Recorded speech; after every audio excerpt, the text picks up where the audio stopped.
Hi, everyone. I have been sick, very sick, for almost 3 weeks. I'm still not so strong, but living in Europe, sometimes our body does not really handle this weather correctly. Weather or food, something it's not right. But anyway, I just came out and I still have my winter woolly on my head. Don't mind that. I look so much like a man today. But anyway, today I'm talking about something a little bit different today. I'm talking about my country, South Africa. Where do I begin? Where do I begin? I realize that I come from such an amazing country, but yet I come from such a very, very, very, very, very, very difficult country. I come from a country where we are, it's like taking this banana and squashing it and squashing it and squashing it until it's so flat, and hoping that by miracle, this banana will come back to its form of banana, which is not the fact. Once you are being smashed and smashed and smashed into humiliation, into abusiveness, into really dehumanized, you then realize that to stand in the platform of the world, it is so difficult. I struggle a lot, and having to think, and because of I'm turning 50 in 2 years, I'll be 50, and I realize, but my God, I've been silent, and I try out there to stand strong and to tell who I am and to do my best to be the best citizen of the world.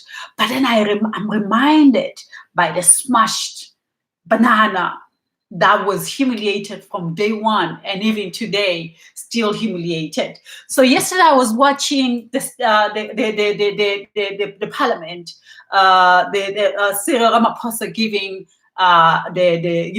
the state of the nation, addressing the nation, and was my first time really to be so engaged, and really not really first time, because of somehow I have felt over the years that as a South African, I have no home. As a South African, they have created this so-called, this romantic story of we are free. We have won the freedom without bloodshades and all these lies, and we were made to believe that this is what we have acquired. And as you live and breathe and go by day as a South African, and then you stand by and you ask yourself, where is home?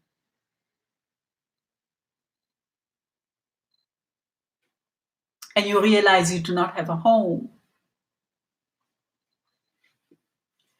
As you become a part of the world, and the world sees you, and the world speaks with you, and the world tries to understand who you are,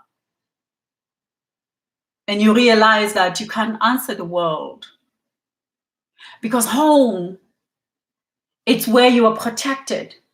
Home, it is where you are gathered in a form of oneness and togetherness. And you realize that as a South African woman, you are alone around the world. You meet your brothers and sisters, but all of them, they are smashed like banana that was smashed and smashed and smashed and smashed. And then we then wear a mask that's seemingly as if we are full developed banana, but inside of us, we are liquid of banana that was really, really smashed and still being smashed today. And you ask yourself, in terms of confidence, in terms of you standing out there in the world and say, this is my story, this is who I am, and you shine and you do your best, and you realize that your past history haunts you down like crazy. And it haunts you down because wherever you travel in the world, you search for your brothers and sisters. and you find your brothers and sisters, and you realize all of us, we are fighting for a comfort. We are fighting for a cocoon we can call home. But then we realize that once you have a voice, like I do, I have a voice. I do not want to be associated as a South African because of there is an element as a South African that most of the African continent can never understand what South Africans are going through, but only themselves. And only themselves, when they are honest to themselves of what are they going through. And I think politics, it's bullshit. And I listened to this young brother of mine, Julius Malema, and I hear myself. And for the first time I can breathe. And this guy gives us a voice to speak out, because he speaks for the very fabric that has created the freedom in South Africa. Now, the world knows me that I'm Carol Matebula, who's doing her best to gather people around, because probably somewhere, somehow, I'm looking for gathering. And that gathering, this looks like my neck. It's not beautiful. And I go out there searching for family, searching. And realizing that the very foundation of who I am, it's broken like an egg that was put in front of a big truck. And this egg had to protect itself and survive. But it got so scarred that it will never come back. It's only left with a little tiny wing that can only, fly to try to survive and to try to stay in a world where that will it ever change? Probably it will change for my generation, for another generation to come. Probably not in my time, but how sad this is. And then you realize that they say that de Klerk has said something last week, just only last week, that apartheid was not a criminal against humanity. Still, the person who have killed so many kids that I know, when 1982, 1983, there was so much killing of young people, and I was one of those girls. 1980, 1983, 1982, I was just 1982. I think I was just about how old? I think I was about 11 years old. Exposed to that, and even long before that, struggling the pain of what our mothers and fathers were going through, and we had to take the pain, because once you scar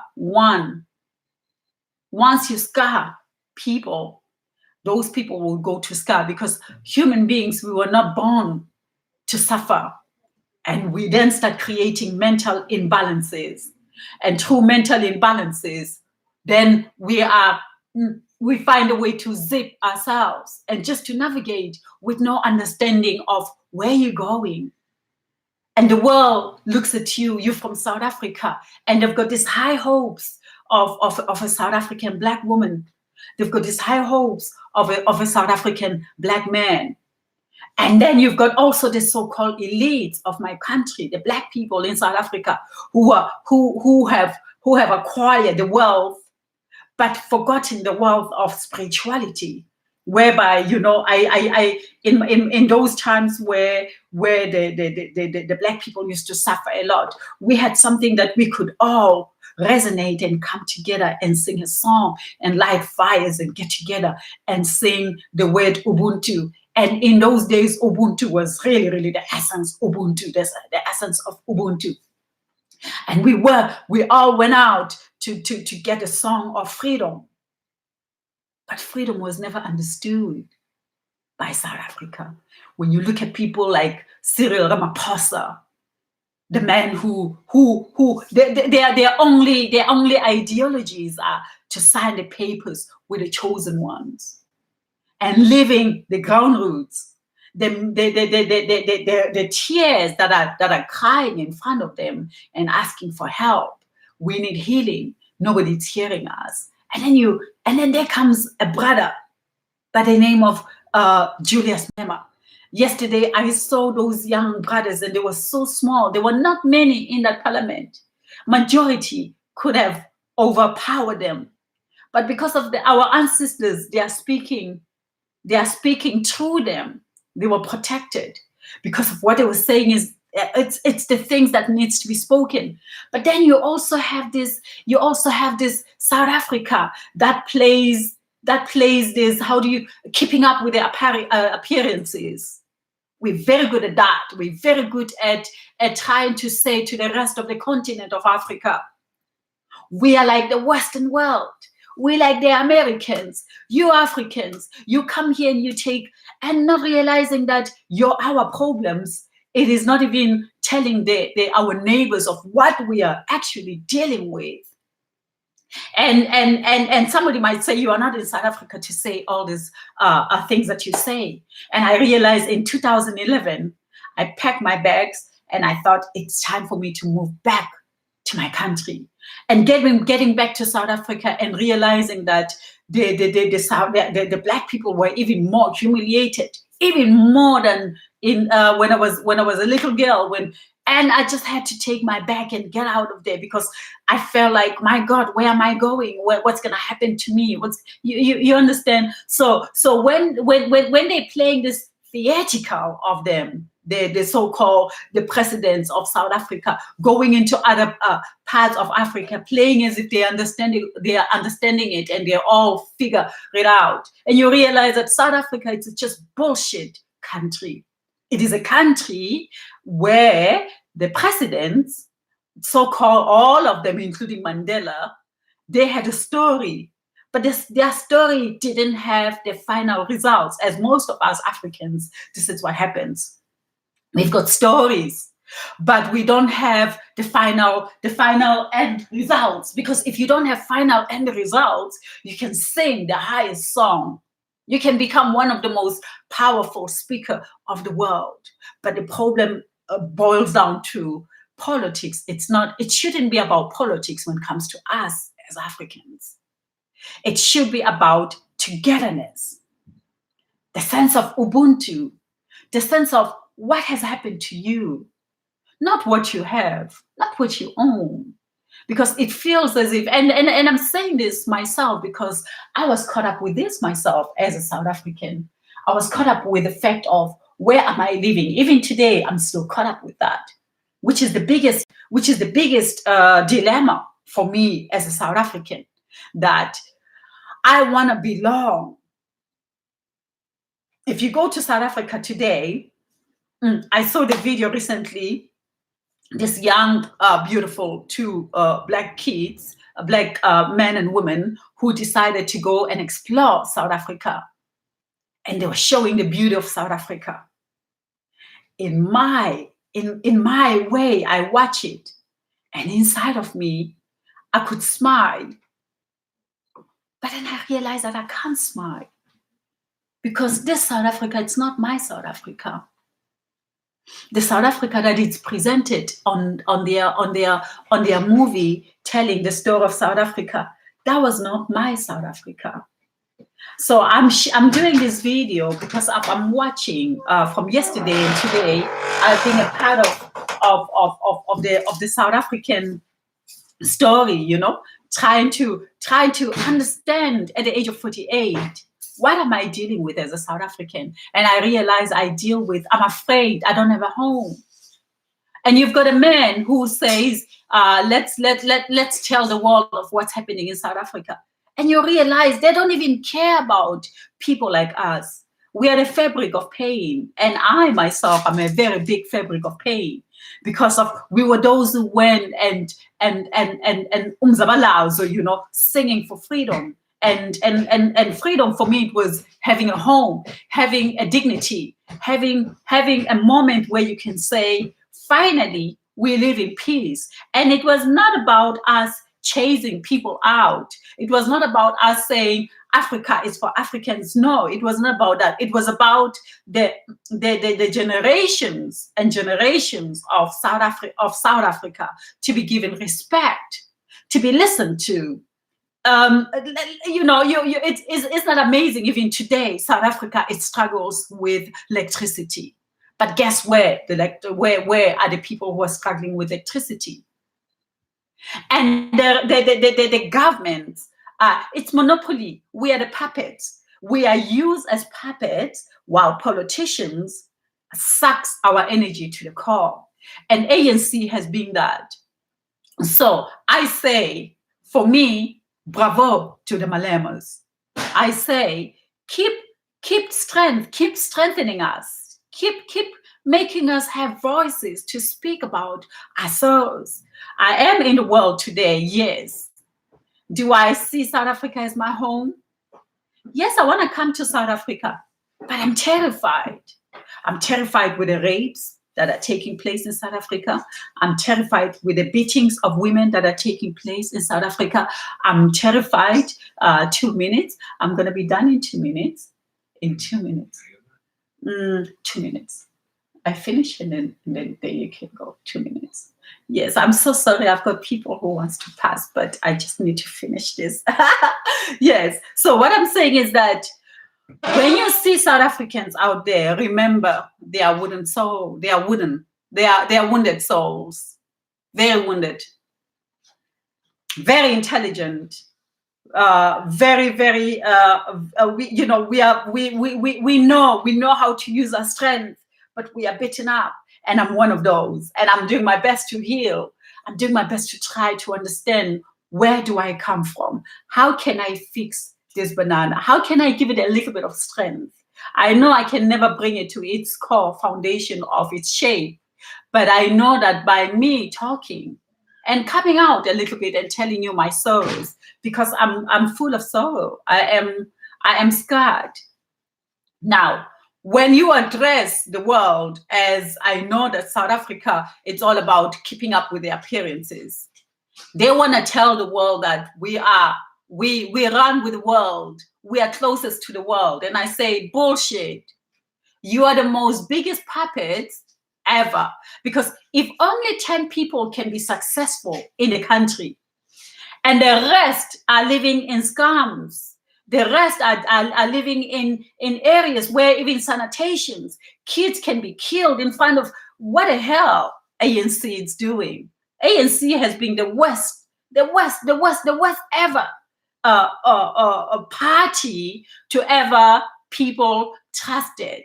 And today I'm saying this. My father was shot more than 8 times protecting the ANC. But once they came in, it was about, who do you know? Who do you come from? Exactly. It seems as if apartheid was reversed. And these people, you can see them. I mean, I go to lots of embassies around the world. I can tell you 1 or 2 how moron these motherfuckers are, how empty and useless they are. And Cyril Ramaphosa, or whoever you are, you can stand in these polished buildings that you have no clue who built them, and make yourself as if you're living the life, while the rest of your people are struggling, where you all fought together to bring a sense of peace and understanding of life, and using Ubuntu as a way to create financials and to create friendships around the world, while your own people are struggling around the world. I am not struggling, thank God I'm not. But I'm struggling in terms of my people, my cousins, those I'm related with. What they are going through today, it's what their forefathers went through. Most of South African youth are not working. And what do? They'll give a job to those who are running the country. Those who have money in the country will give them the jobs to the outsiders. And that's where this harassment of killing one another comes from. So the story of South Africa, it's just really a fake story that the ANC has failed. And those who are voting ANC, those who would kill for ANC because of they are the chosen one in that what do you call it, that in that shell of protection. And they make you suffer for it, because if you do not do what they have to do, you're quickly kicked out to the gutter. So South Africa, it's a line around the gutterness. You belong to the gutter. What is freedom? Did really the Mandelas knew where they were going? What was your answer? Here we are. I have been one of the most strong Black South African women who have taken myself out there in the world and educated myself and created such an amazing name in the world. Has ever, even one day, a South African reporter in the world came and asked me, Carol, how is it doing? What can we do? For 25 years, right, even in South Africa. So when you address the nation, I really wonder, who is the nation? Aren't we all the nations who are living in South Africa? Aren't we all South Africans the nations? So Cyril Ramaphosa, put your story together. For me, the only way that South Africa can become a better place is when we are listened to. It is when we are given our homes. Because wherever I go in the world, I have no home. So this is Carol Matebula. I'm being rushed at this moment, and I'm gonna finish it in a second. So I'm saying that, Malema, keep up the good work. You make me think, you make me speak, and it's high time that we speak, because when people like you come out, quickly we are taught that you are what do you call that? You are somebody like what do they call these people who are killing others? I have always been made to feel that Malema was a terrorist. But if I listen to Malema speaks, I somehow see he makes me want to say the pains that are hidden within me. So Malema, keep up. God bless. Bye for now. Yeah, you can come in. Excuse me. Done.